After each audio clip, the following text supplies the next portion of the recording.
Hello and welcome back to Algo Expert. I am Bhavan Patidar and I welcome you to my YouTube channel. आपको last 30 days का मेरा PNL screen पर दिख रहा होगा। अक्सर लोग ट्रेडिंग तो करते हैं बट अपना पीएनएल छुपा लेते हैं, बट मैं वहीं पर यही चीज़ें आपके साथ में शेयर कर रहा हूँ। और ये जो भी ट्रेड मैंने ली हुई है ये मेरे दूसरे चैनल पर मैंने इनकी वीडियोज़ रिकॉर्ड की हुई है और उसका फुल डिटेल वहाँ पर बताया गया है। अगर आपको देखना है मेरी सारी ट्रेड्स जो भी इसमें मैंने ली है तो आप वहाँ जाके चेकआउट कर सकते हैं। आप मेरे टेलीग्राम ग्रुप पर चला जाइएगा, वहाँ पर आपको जीरोधा का वेरीफाइड पीएनएल लिंक मिल जाएगा जो आपको स्क्रीन पर भी दिख रहा है। इस पर क्लिक करके आप मेरी ट्रेड्स देख सकते हैं। ये लिंक कुछ दिन बाद मैं डाउन कर दूंगा, ये हमेशा के लिए अप नहीं रहेगा क्योंकि कुछ लोग इसका मिसयूज़ भी करते हैं। तो जिनको मेरी ट्रेड्स देखनी है, मेरी साइकोलॉजी जाननी है और मैं किस तरीके से किस स्ट्रैटेजी पर ट्रेड करता हूँ, तो जाकर मेरे अदर चैनल को सब्सक्राइब कर सकते हैं। वहाँ पर आपको डेली ट्रेड्स के अपडेट मिल जाएंगे। अब एक इंपॉर्टेंट बात है कि जो आप इंस्ट्रूमेंट टोकन वहाँ से निकाल रहे हैं वो हो सकता है कि इंटीजर ना हो, मतलब वो स्ट्रिंग हो, वो शब्द की तरह ट्रीट किया गया हो, तो उसको हम पहले इंटीजर में बदल देते हैं क्योंकि हम जो यूज़ करने वाले आगे वो सब इंटीजर फॉर्म में यूज़ करने वाले हैं। तो यहाँ पर हमने इंस्ट्रूमेंट टोकन निकाल लिया अभी निफ्टी का। अब मैंने आपको एक और चीज़ नहीं समझाई थी, बस मैंने आपको एक थ्योरी दे दी थी कि हमको जो स्ट्राइक प्राइस का डिफरेंस निकालना रहता है कि दो स्ट्राइक प्राइस के बीच में डिफरेंस क्यों निकालना पड़ता है भाई, कि हमको ये पता करना रहता है कि एक स्ट्राइक प्राइस ये एटीएम का है तो नेक्स्ट वाला जो स्ट्राइक प्राइस आएगा one out of the money वो कितने पॉइंट के दूरी पर आएगा, जिसको हम स्टेप बोलते हैं या फिर स्ट्राइक प्राइस का डिफरेंस बोलते हैं। निफ्टी में वो 50 के डिफरेंस पर होता है, वहीं पर बैंक निफ्टी में वो 100 के डिफरेंस में होता है। आपको एक एग्जांपल के लिए बता दूं, अभी मान लो कि निफ्टी 25,010 पर ट्रेड कर रहा है तो इसका एटीएम प्राइस क्या बनेगा 25,000। अब 25,000 का नेक्स्ट जो ओटीएम होगा कॉल का वो क्या होगा 25,050। वो आपने कैसे पता किया, आपने ऑप्शन चेन देखी और आपने देखा 50 का डिफरेंस था, 50 के डिफरेंस पर आता है तो आपने ले लिया। बट क्या होगा अगर मैं आपसे ये पूछूं कि अदानी का स्ट्राइक प्राइस डिफरेंस क्या है, आप नहीं बता पाएंगे क्योंकि आप उसको ट्रैक नहीं करते। ऐसे ही प्रोग्राम को मैंने बहुत रोबस्ट बनाया, तो ये क्या करता है, जो अपना स्ट्राइक प्राइस है ना, दो स्ट्राइक प्राइस कंजिक्यूटिव ले लेगा, फिर 3-4 ले लेगा और उसका डिफरेंस ले लेगा, तो उससे हमको क्या पता चल जाएगा कि स्ट्राइक प्राइस के बीच का डिफरेंस कितना है। तो ये इंडिपेंडेंट हो गया, आपको निफ्टी दिया, बैंक निफ्टी दिया, स्टॉक दिया, कुछ भी दिया, सब में रोबस्ट काम करेगा। अब इसके लिए आप सिंपल सी चीज़ यूज़ कर सकते हैं। हमने इंस्ट्रूमेंट टोकन ऑलरेडी निकाल लिया है और हमने अंडरलाइन का सिंबल भी निकाल लिया था। अब अंडरलाइन के सिंबल को हम नेम के अंदर सर्च करेंगे और पिछली बार जो हमने कंडीशन डाली थी कि वो इंडाइसेस होना चाहिए, उसको हम चेंज करके बोल देंगे कि नहीं अभी हमको इंडाइसेस नहीं चाहिए, अब वो सी या पी होना चाहिए। और वही चीज़ मैं यहाँ पर स्क्रीन पर कर रहा हूँ। मैंने सर्च नेम ढूंढा, नेम के अंदर मतलब कि निफ्टी 50 को ढूंढा और मैंने बोला एक्सपायरी, क्योंकि क्या होता है भाई, हो सकता है कि अभी जो ये एक्सपायरी है इसमें जो स्ट्राइक प्राइस का डिफरेंस हो वो 50 हो, बट हो सकता है कि 1 महीने बाद या 2 महीने बाद की जो एक्सपायरी है उसमें सेबी ने या फिर एनएससी बीएसई ने अपना जो स्ट्राइक प्राइस का डिफरेंस है उसको शो कर दिया हो या चेंज कर दिया हो, तो वो पॉसिबल है ना। तो उसके लिए क्या किया हमने, पर्टिकुलर स्ट्राइक प्राइस को ढूंढा और उस स्ट्राइक प्राइस की सारी स्ट्राइक्स को ले लिया निफ्टी 50 की और वहाँ पर सी पी को हमने सेपरेट कर लिया और फिर उसको सॉर्ट कर दिया। मतलब क्या, बढ़ते घटते क्रम में समझते हैं ना आप, असेंडिंग डिसेंडिंग, सॉर्ट का मतलब वही होता है। या तो हमने उसको बढ़ते क्रम में लिख दिया या फिर हमने घटते क्रम में लिख दिया, और यही चीज़ यहाँ पर हो रही है। देखो स्ट्राइक को इसने सॉर्ट किया है, अब हमारे पास मल्टीपल स्ट्राइक्स आ गई है। बट आप यहाँ पर ऑब्जर्व करेंगे हमने सी और पी दोनों को फिल्टर किया है, तो हर एक स्ट्राइक प्राइस 2 बार आई रहेगी।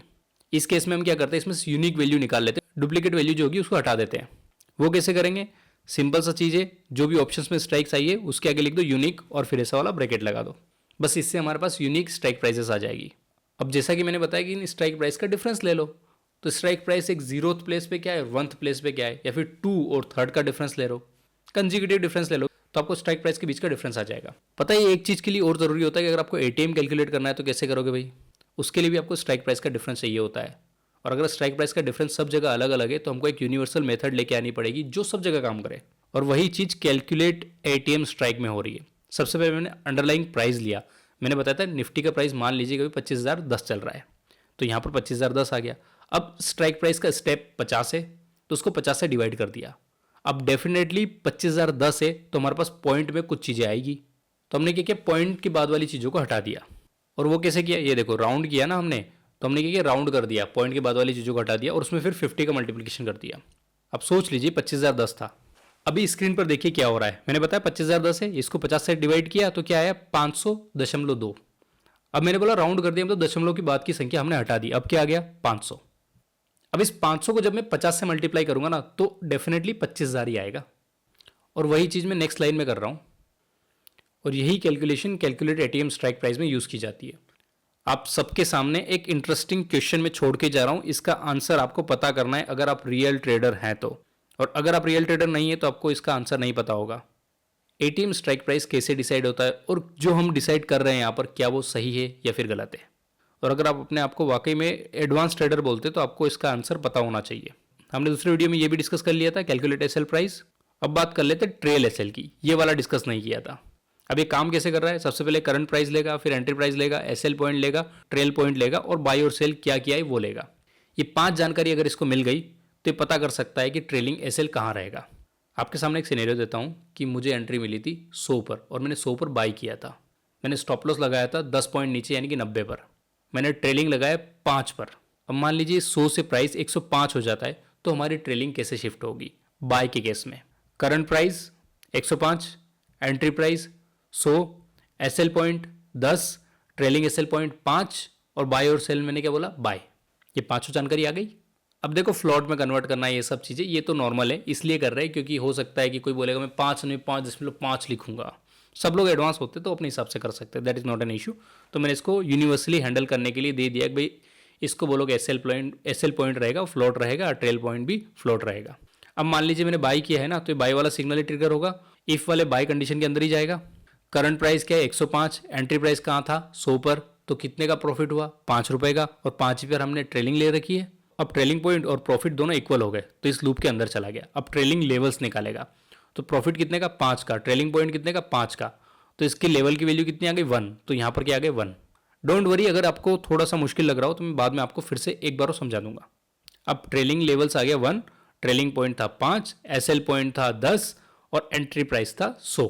100 माइनस 10 90 प्लस 5 95, मतलब कि आपका ट्रेलिंग अब कहाँ हो जाना चाहिए 95 पर। आपका जो स्टॉप लॉस पहले 90 पर लगा हुआ था वो 95 पर शिफ्ट हो जाएगा। और सिमिलर चीज होगी हमारे सेल के केस में भी। कुछ लोग वहां पर कंफ्यूज हो रहे थे, इसीलिए मैंने एक्सेल में इसको बहुत डिटेल में बताया ताकि आप खुद भी समझ सके।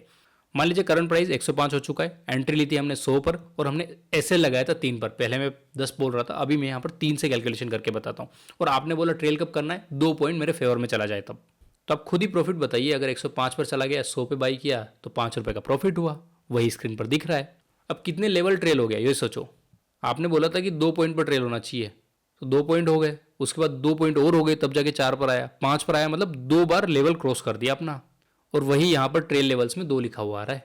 और तब जाके आपके ट्रेलिंग की वैल्यू क्या होगी वो भी यहाँ पर कैलकुलेट करके मैंने बता दिया है। 100 माइनस 3 प्लस 2 स्टार 2 जो कि 101 आएगा। अब कुछ लोगों को अभी भी डाउट आ रहा है ना, तो जो बची हुई रोज है ना, इनकी कैलकुलेशन खुद करके देख लेना, आपको खुद ही पता चल जाएगा। तो देखो यार, अभी इस वीडियो में इतना ही कवर कर रहा हूँ। अगले वीडियो में कुछ मैंने मॉडिफिकेशंस किए हैं, जो प्रोग्राम मैंने ऑलरेडी आपके साथ में शेयर कर रखा है एक्सेल डॉट बटन में, और इसमें जो इंजन डॉट पाई है इसमें भी कुछ मॉडिफिकेशन किए हैं क्योंकि कुछ कोड अधूरा रह रहा था, तो वो मैं आपको अगले वीडियो में डिस्कस कर दूंगा। Thank you guys for watching this video. If you found this video helpful, then hit the like button and consider subscribing to my channel.